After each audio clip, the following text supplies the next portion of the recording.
Hi there, and welcome to this next video about your website and the things to do right on your website to help improve conversions and retentions. Now, yesterday we talked about your Contact Us form, and today we're going to be talking about something which is, I'd say, arguably the most important element of the site, and that is your website copy. So what you actually write on your website. Now, as I've mentioned before, I've got a laptop just down here, so I will be glancing at it just to give me some prompts so that I can make sure I give you the exact elements that you need to know, because as always, I follow systems, I love systems, and this is a specific system which gives you a guideline for how to write copy for your website. So let's jump right in. So here are the 5 most important points to remember when writing copy for your site. And good copy can be the difference between a successful site and a bad site. So here are the 5 key points you need to focus on. 1, you need to let people know who you are, because people will not have any clue necessarily who you are if you're coming to your website for the first time. So let them know who you are. Then you need to let them know what to expect from you, from the service you provide. You've got to also let people know what you are not. And this kind of goes back to what we've been talking about in earlier videos about knowing who your ideal customer is and positioning yourself correctly, because you want to make sure that people know who you don't want to serve, so you put off the kind of people that you don't want to attract into your business. And by letting them know who you are and who you are not, you will bring in the good people, and by good people I mean the people that you want to have and you want to service, and you'll put off the bad, the people that you do not want to service in your business. Excuse me.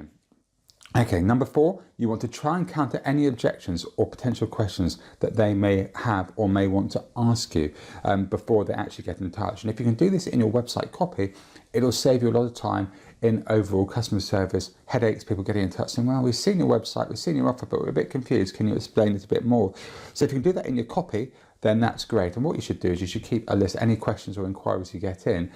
If they seem to be quite generic or good inquiries, write them down, write down your answer, and then pop them on your website. And you can do this in your FAQ section, or you can do it within the body of your general copy or your sales letter. If you're doing a 1-page sales letter and you're only selling a singular product or service, and you've got a long page and you've got questions that people specifically asked about the sales process or buying process or the product itself, you can put it on there. But it's critical within your website copy and the website as a whole that you include objection handling and answering any questions they might also have. And finally, you want to invite them or ask them to do something next. You must always do this. There's no point having copy there that doesn't lead somewhere. So on your About Us page, if you're talking about who you are, we're going to talk about About Us page in a later video, but in your About Us page, you should invite people to, if you're an online shop or providing some kind of e-com, to visit your shop, to shop now. If you're a product or service provider, you should invite people to go to a Contact Us page, to contact us now, or to call us now. But you should always be asking people to do things, to take action. There should be no page on your website where there isn't some kind of call to action. And a call to action is a phrase which basically sums up asking somebody to do something. You're calling them to take action. So make sure that every single one of your pages has a call to action on it within your website copy.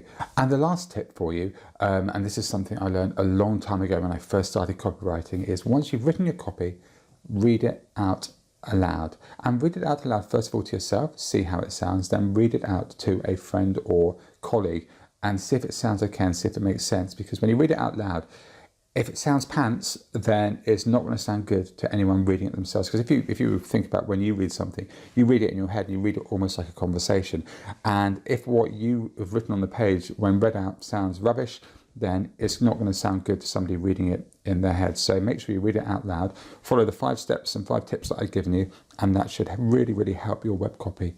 So that's it for website copy, and we will now move on to the next video where we'll cover another element about your website.